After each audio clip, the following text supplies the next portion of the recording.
Send lawyers, guns and money.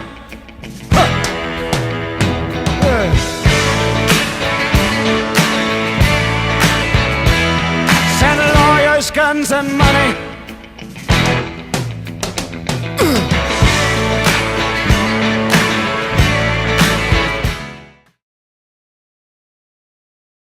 Right, I've got to tell you both, we are now recording, so don't say anything rude about each other from here on. But I've got to tell you, I am officially quite excited about this broadcast, because we're joined on our fledgling legal web show by what I would describe as two titans of the legal podcast world. Criminal barristers, Kirstin Berwick.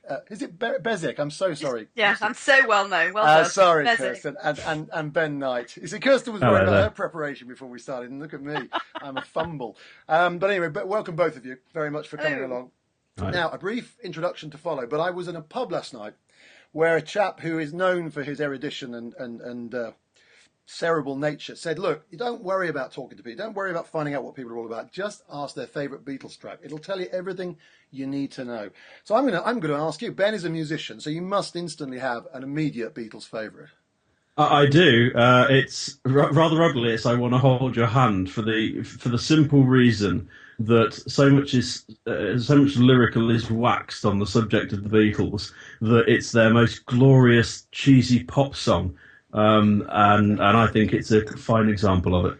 Well, I'm going to read my Beatles psychology book later to work out what that really means. But and Kirstin, I want to know what the answers are.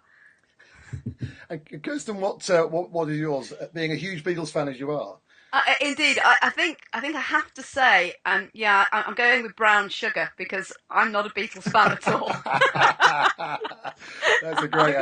You're answer. either a Beatles fan or a Stones fan, and I definitely fall into the other category. If I really have to pick one, I'd probably go for It's a Hard Day's Night. Yeah, well, that's a great. I like the first answer. That's my preferable one. Well, mine for what it's worth is Get Back, but only the Get Back version where they're on the roof and they're feeling a bit liberated and the police are about to take over their world. I like that sense of kind of 1969 Last Days of Rome. Now, Ben and Kirstin are criminal barristers. They are based at Central Chambers in Manchester. They're also 2/3 of the trio that broadcasts the excellent Northpod Law podcast.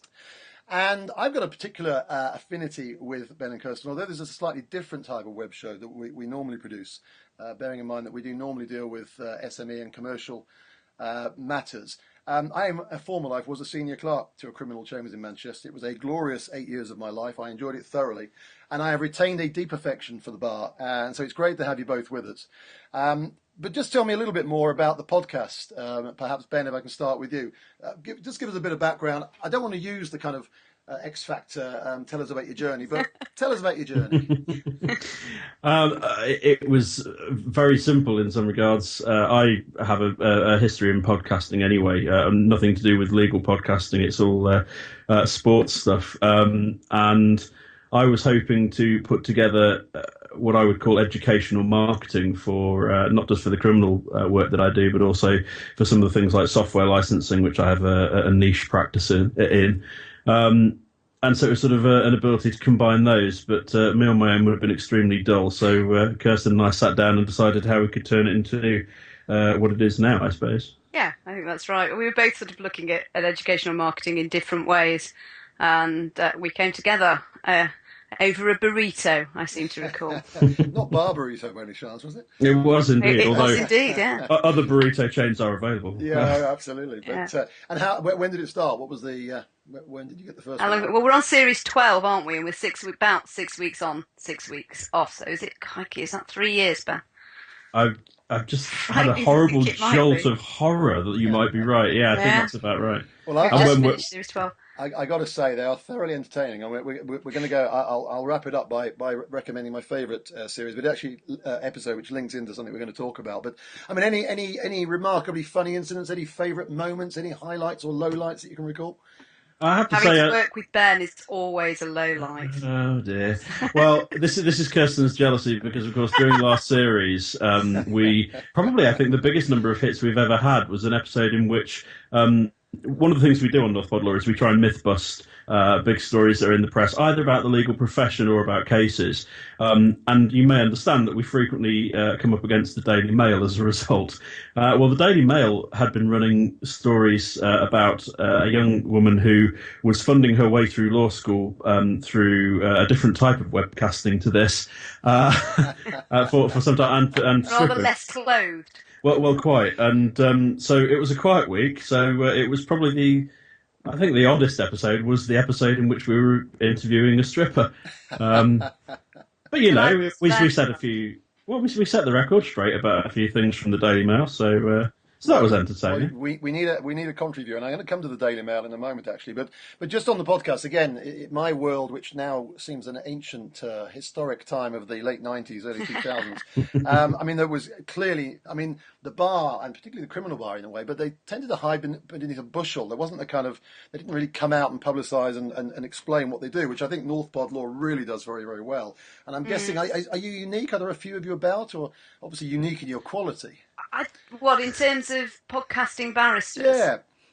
There are one or two, actually, sort of knocking around. I'm not sure there's anybody who does it in quite the way we do.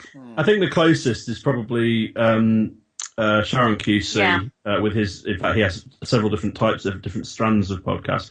I think he's been doing it for quite a while, and longer than us. With people like Adam Wagner and people like that. Yeah. And of course, we brought into existence our sister show as well, which is the very long-running UK criminal law blog.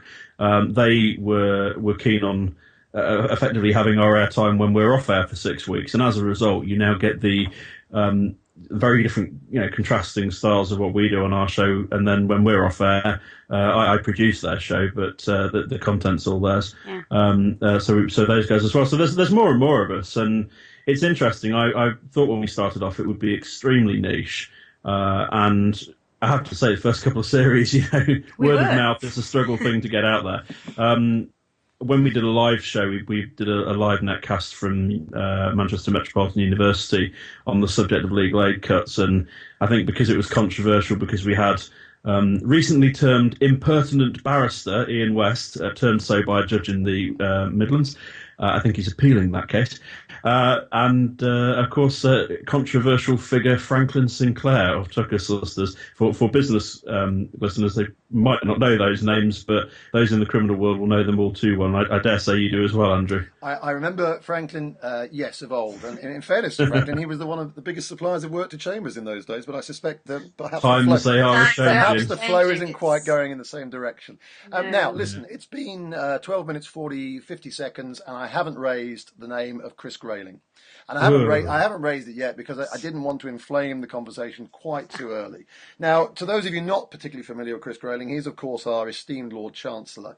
He's particularly... I think we like to call him the Secretary of State for Justice, I think. That's his alternative title. Very good. I'm not sure there are many criminal barristers left that would take the view that he deserves the title of Lord Chancellor. Excellent. Well, he's clearly not very popular at the criminal bar for reasons we are about, or you two are about to articulate. And one of the reasons why I'm keen to actually just discuss this in some detail, and as I said before, it's not particularly what we would normally discuss on this, but I get the sense that the overwhelming majority of the UK doesn't really care less, frankly, and doesn't care less because they don't really understand what's going on. They don't really understand why the fat cats are complaining, if I may put it that way. And I have to say, standing on the steps of the court in your wigs and stuff, I don't think it was a very good impression. But that's a personal issue.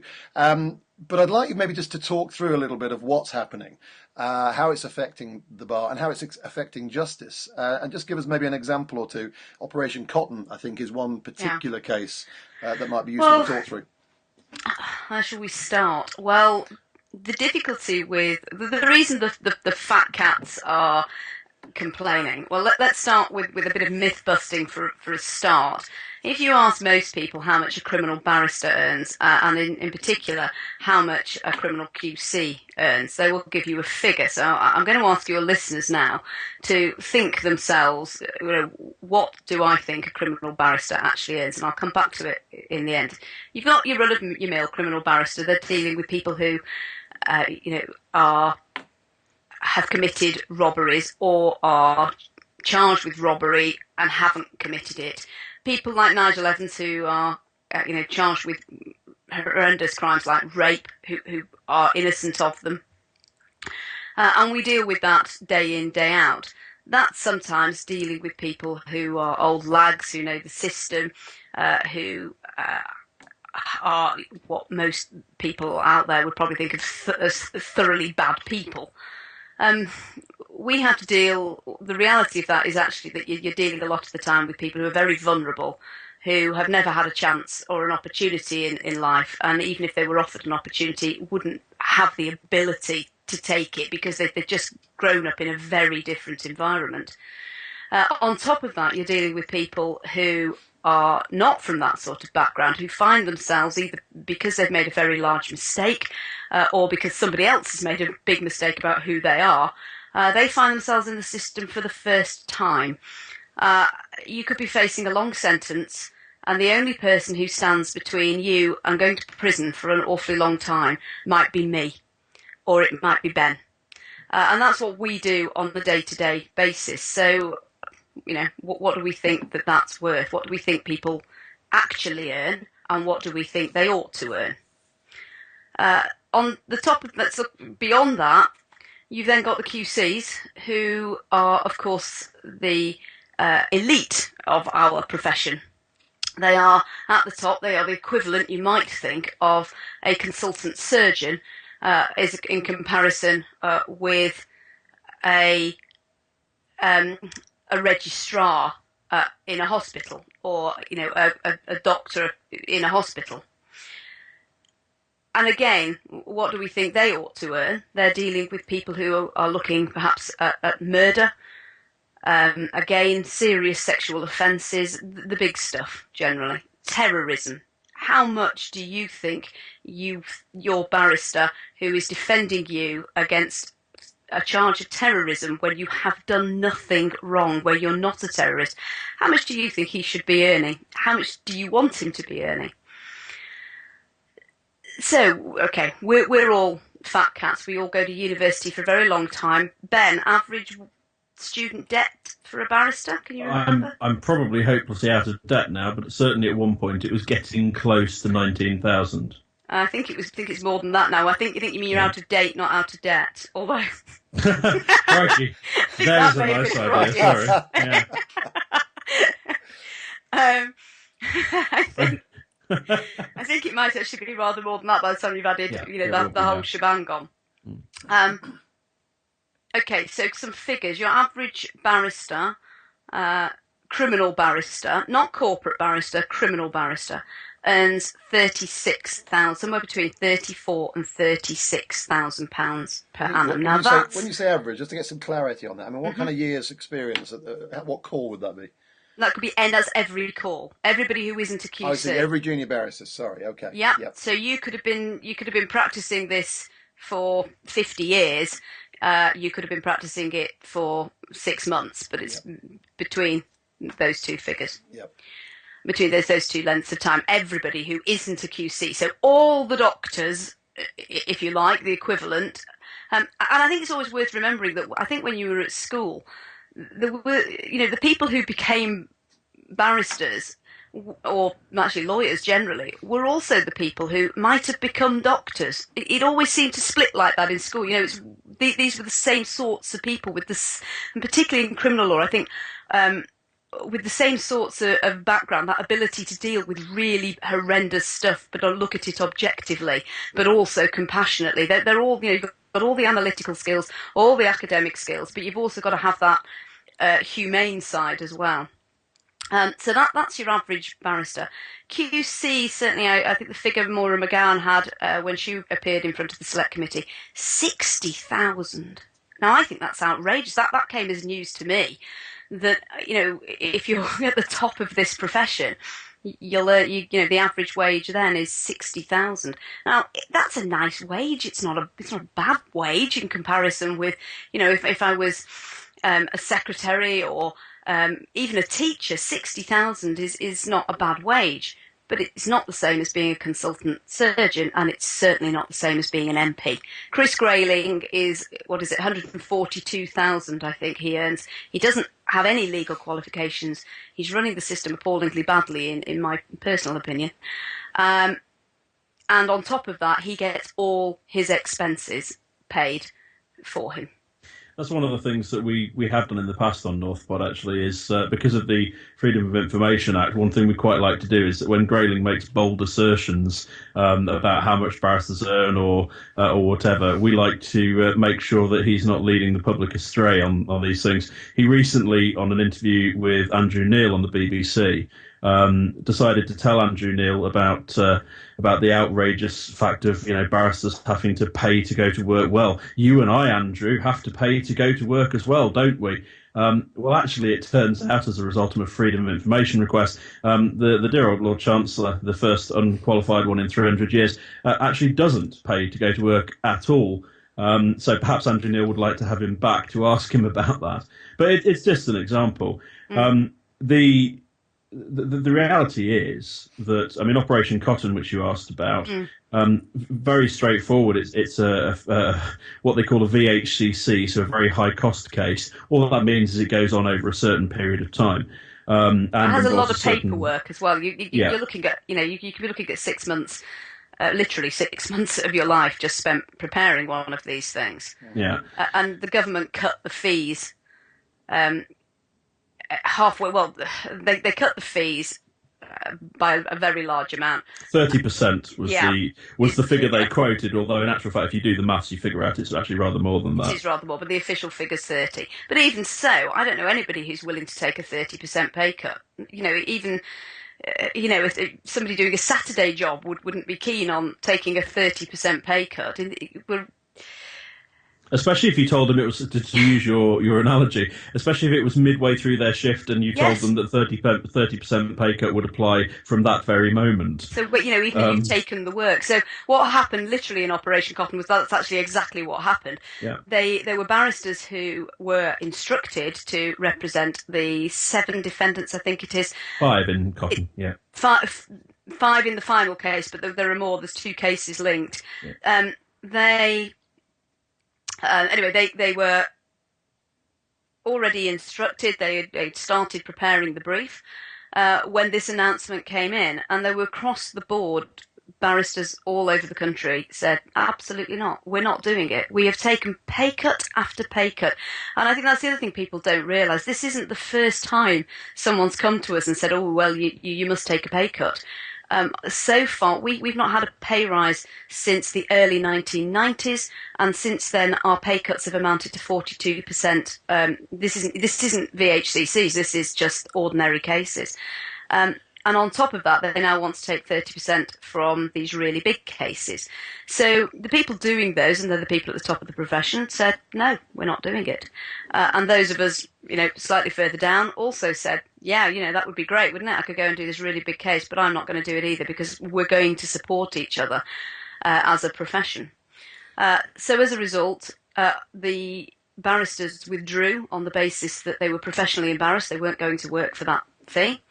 And all the defendants finished up without any representation.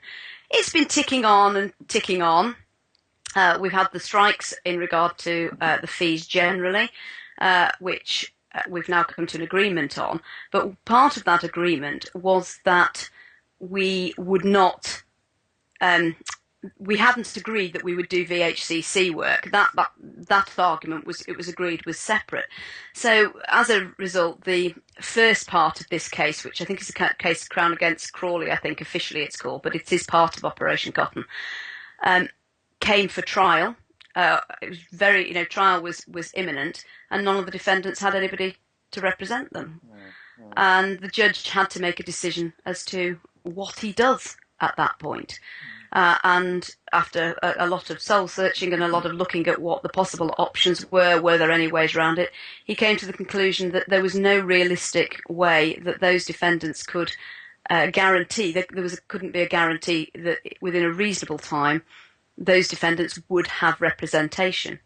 And it's not their fault. It's not down to anything that they have individually done.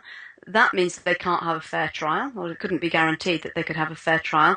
And for that reason, he felt obliged to dismiss the charges against the defendants on the basis that they couldn't have a fair trial. So a very expensive case, a very important case, has gone without being resolved. Now, all right, Ben and I both predominantly do defence work, but we both also prosecute, because that's the other thing people don't realise about barristers. We don't just act for the defence. We act, either side wants us.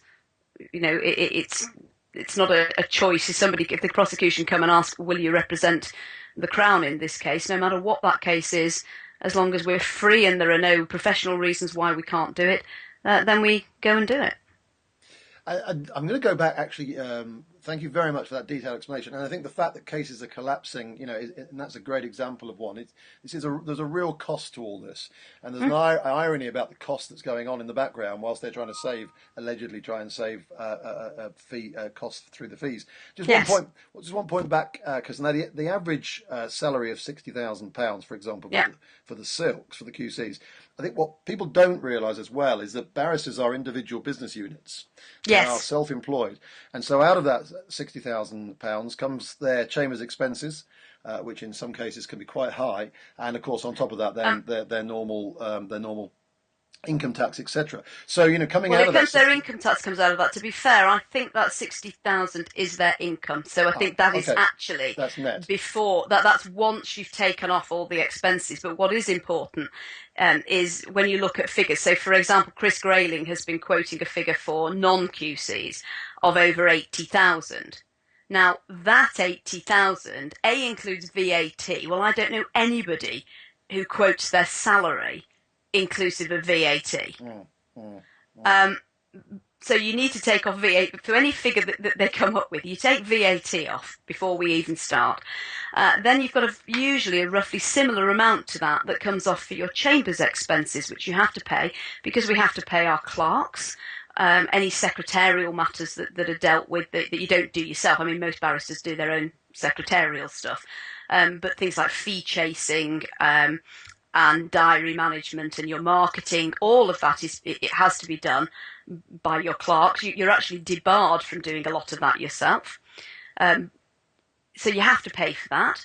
And then, as Ben was alluding to, you have to then pay, in effect, to go to work. But that's, you don't take off the money in your salary. That includes, if I have to go into chambers, because that's my general place of work, that has to come out of what I would regard as my salary, not my fees. Yeah, that's but the stuff I actually have in my hand. I can't claim tax back off money if I come into chambers.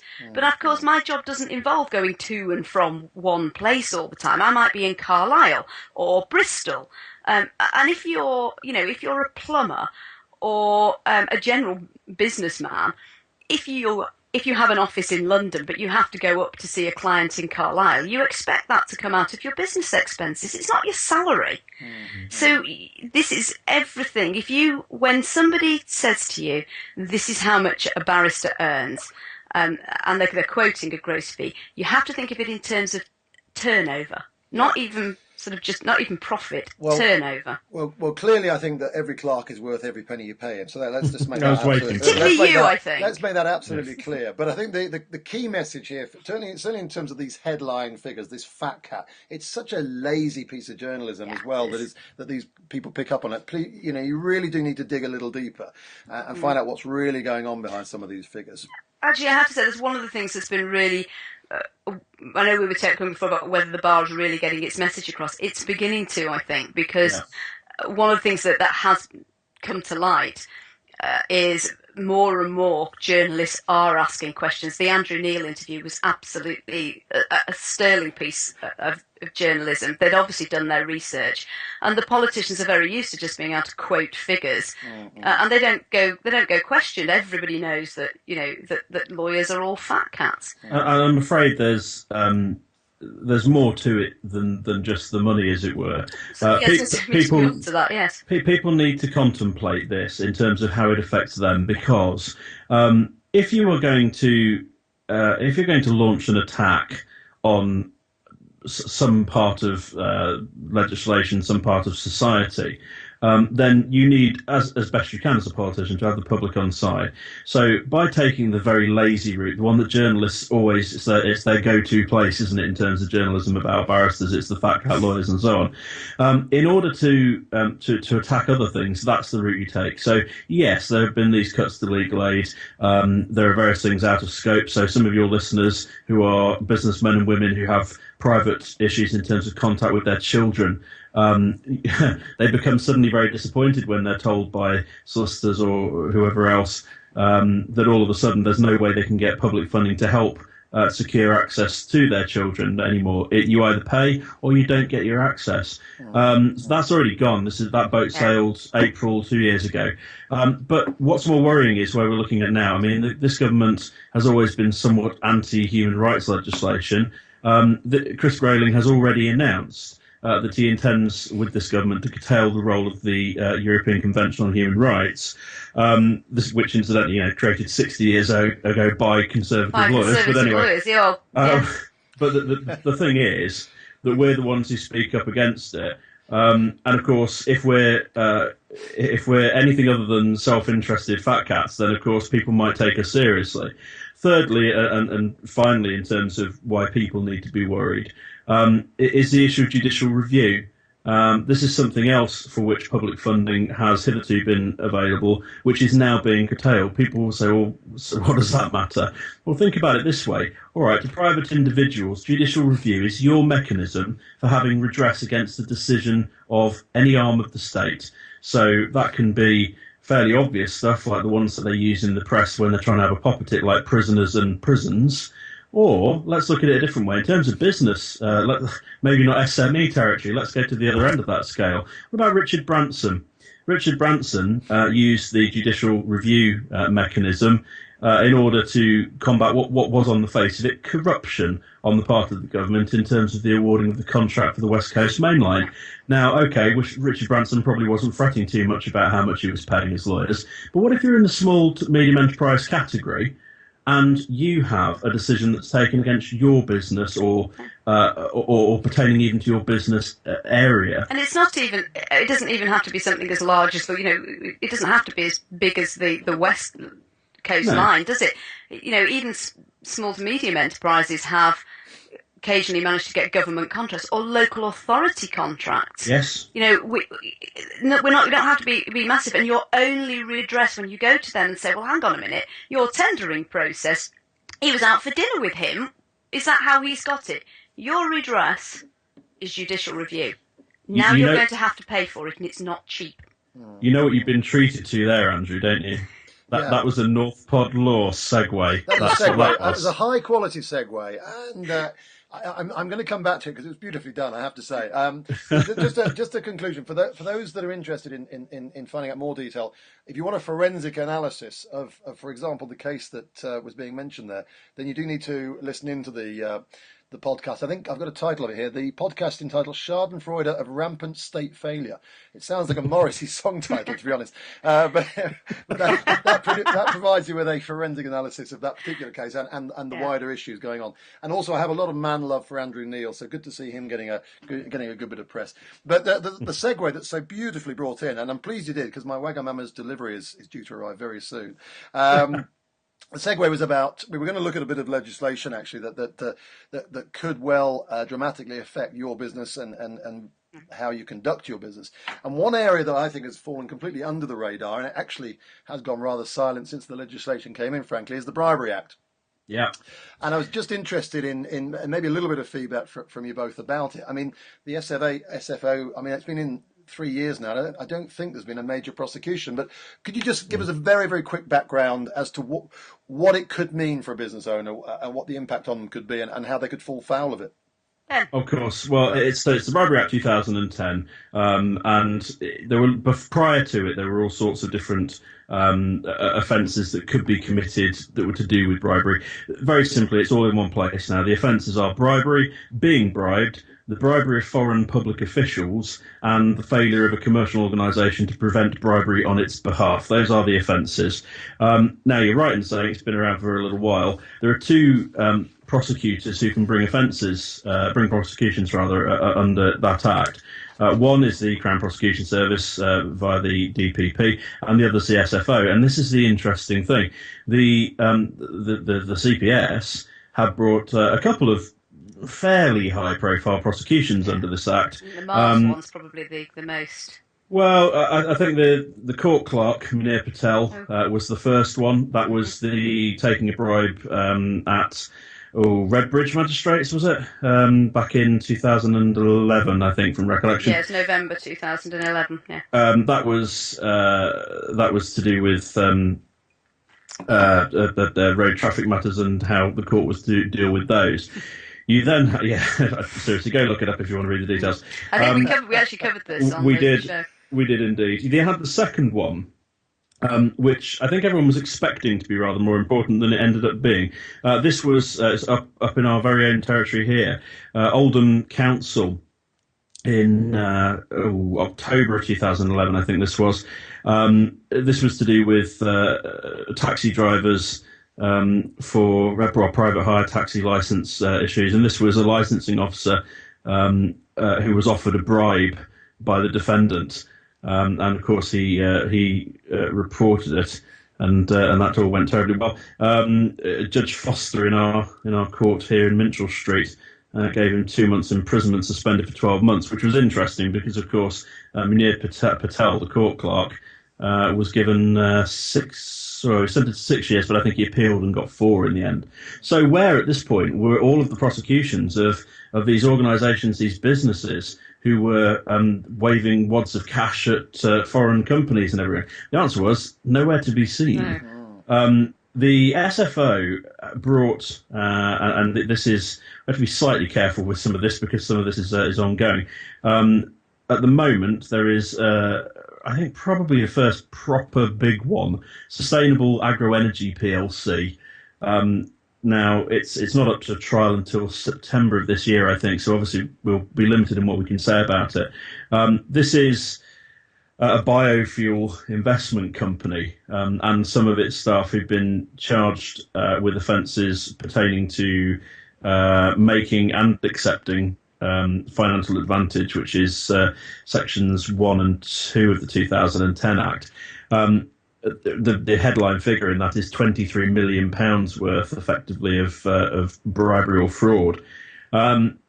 Everyone's got their eyes on this one. There is another one which is yet, and let me be very clear for the purposes of libel, there are no proceedings as yet. However, there are frequently accusations at present in relation to the very big GlaxoSmithKline. This is to do with their operations in China. This is perhaps a bit more political than some of the other cases, but there are increasing accusations that money is changing hands to improve the share of, I think it's asthma drugs and something else in the Chinese market and so on. So these are the real biggies. These are the ones that people are now waiting to see what will happen. But of course, most of your listeners, I suspect, will probably have very little idea of what the Bribery Act really is. I mean, there were a lot of horror stories when it first came into existence, and we tried to myth-bust those back on our show, however long ago that was now. It was series 2. I think we'll try and put a link. I think you're right, actually. A link to that, but it's on the. We changed sites, and I think it's actually on the old site. It was a long time ago. It was. Well, the thing was, people were suggesting that corporate hospitality, for example, might suddenly land them being prosecuted for this. Yeah. Clerks, I imagine, were terrified of it at the time. The thing is, it could do. I never used a bribe in the pursuit of my business, by the way. But I'm pleased to hear it. The thing about the corporate hospitality is that it's all about why you're doing it. Yeah. So under the Act, I mean, it's rather disingenuous, isn't it, to suggest that anybody indulges in corporate hospitality with any kind of motive other than to obtain more work. Yeah, absolutely. But as long as it's general work, you're all right. So if the key word's proportionality as well. Yeah, but if you're taking somebody out in order to maintain good relations with them, so that your working relationship is good, and that the knock-on effect of that is that they are more likely to give you work, that's not really bribery. That's still corporate hospitality. But So if you take the example of a clerk, and I'm sure your listeners will be able to move this into whatever business they are in, but as a clerk, you might go out, you might talk to solicitors, you build those good relationships, and as a result, if a case comes in, they remember, the chambers or the particular barrister that was with you, and they think, oh, marvellous, that's the person I'm looking for. And equally, for a barrister, it gives you the opportunity for a solicitor to get to know you, so that, and consultants are similar, aren't they? So that they think, yes, that's the right person for this job. Very different if a high-profile murder is committed and the barrister's clerk finds out who the solicitor is who's dealing with it and goes out and takes that solicitor out with the hope that that particular brief will find its way into chambers. That's quite close. That's potentially bribery, and that's where the difficulty is. If you take people out for corporate hospitality, specifically with a particular contract in mind, you do this and we can get you tickets to Man City or Man United or to the horse racing or whatever. You're bribing them. That's why you're doing it. You're doing it for a specific reason. But if it's to maintain relationships, it's not a problem. So it's all about what's going on in your mindset, really. The headline detail, I think, for small and medium-sized enterprise really is this. The legislation guidance had with it what they call the 6 principles. And really, this is sort of the headline that your listeners might want to think about, and I'll come back to, if I might, in a moment, how they might tackle it, just very briefly. So these are proportionality, top-level commitment, risk assessment, due diligence, communication, and monitoring and review. Everyone loves bullet point lists, don't they? The simple point is this. If you are a large business, then the larger your business effectively, especially with an overseas market, for example, particularly operating in places where bribery is known to be commonplace, then you need to take far greater steps to ensure that your company is not engaging in bribery or, in fact, accepting bribes. Top-level commitment very simply means that it starts at the top and works its way down. The people who are running your business, including middle management and the like, need to be very aware of how bribery operates and how what steps are being taken. Risk assessment. Now, this is the one where I say people might want to think about doing something about this. Whether it's through the services of direct access barristers, that's barristers who don't require a solicitor as an intermediary, or whether it's through solicitors firms who specialise in this work as well, because there are both. Risk assessments can be conducted, which they won't absolutely make you bomb-proof in terms of bribery, but they'll look at your practices or potentially your future plans in terms of things that might carry a bribery risk, if you will. And for a fee a hell of a lot cheaper than the potential sentence for getting it wrong, they may be able to help you in terms of assessing whether you're getting it right. The rest of it will be familiar terms. Due diligence, well, your listeners will all know what that is. Communication in this context simply means making sure that all staff are aware of what's going on, and more importantly, that you can evidence that your staff are aware of it. And monitoring and review is, well, if you don't know that, if you don't understand the last one, you possibly shouldn't be in business. So really, yes, it's a big, scary piece of legislation. However, there are already signs that the fortitude of the SFO, the Serious Fraud Officer's approach to this, and the government's tough rhetoric on it are already crumbling. Written into the Crime and Courts Act of 2013, so a later piece of legislation, is something called Deferred Prosecution Agreements. These are, without boring you with too much detail, an indication that things are already being watered down, probably through lack of financial support for the SFO in terms of investigating and prosecuting. But in short, under a DPA, a prosecutor will charge the company with the offence, but the proceedings are automatically suspended, just like they would be for any common or garden criminal. The company agrees then to conditions such as paying financial penalties, compensation, and this is something the SFO have described, cooperating with future prosecutions of individuals. Yes, think on. Well, it is, isn't it? I just think about that in terms of the Mars prosecution. Yes. That was a case where it was a maintenance contracts that were being given to Excel, and Excel were overcharging, and each of the parties on both sides were taking backhanders in effect. Yeah. But Mars wasn't prosecuted. and neither was Excel. It was the individuals. Now, it may well be that the reason for that was because they had done the due diligence, they'd done the communication, and these were rogue employees embarking on a frolic of their own. But of course, if that were the case, they shouldn't have been charged. No, I think they should. It's individuals, because they're still acting wrongly. They're acting in respect of a business. They would still be capable of being charged, but the company then wouldn't, because they would escape liability. But it's interesting, isn't it, that is what Ben's talking about in terms of, a big company may well be in a position where they haven't done due diligence. They may actually be guilty of wrongdoing, but the company itself will escape prosecution in the forms of the directors. If we look at the individuals, that there are concerns there and worries. If handled properly, there's no reason why that's a problem, but it's always that worry, it seems isn't it? like something of a bitter irony that a company with deep pockets can pay a fine and agree to shop its own employees. You have to wonder whether companies are being treated, given that, going back as far as, here's my law student knowledge to being tested, Salomon, is that the bootmaker case about public? I don't know. Whatever that I'm going to case was. research it later on Wikipedia. Yeah, absolutely. Is it? Right. If you go back that far, then obviously, these companies are legal people, legal entities. I wonder if they're being dealt with the same in the same way that, as I say, common or garden defendants might be. And not even just common or garden defendants. It's always going to be concerning, isn't it, as to whether the deferred agreements are going to be implemented across the board. Yes, or absolutely. is that for big business and SMEs? Ooh, perhaps less so. Yeah. Know that code of practice, listeners. Now, look, guys, I've got my Wagamama's delivery man knocking on the door, so I really am going to have to bring this to a halt. But two quick things. If anybody is interested in following up on this, then they can search the North Pod Law site for all of these topics, I guess. Ben, would that be absolutely. Right? If you put North Pod Law into a search engine, we will come up. You'll come up. And I also noticed, excitingly, that you're about to list all your archive shows. Is that right? We're about to what, sorry?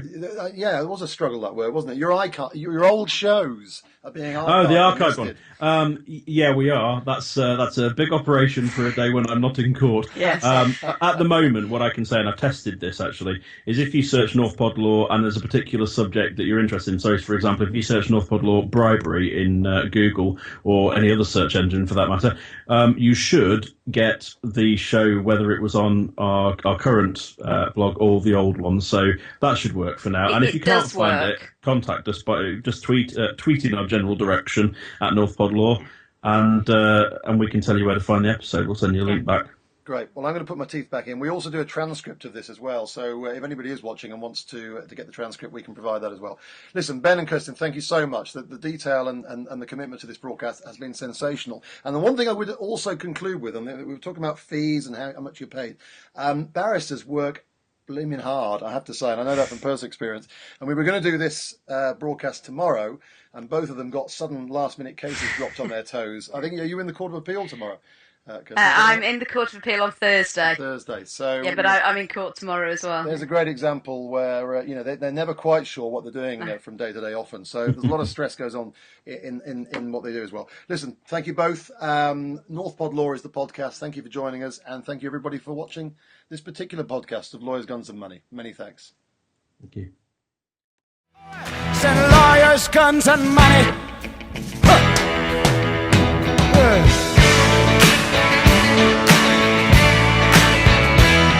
Send lawyers, guns, and money.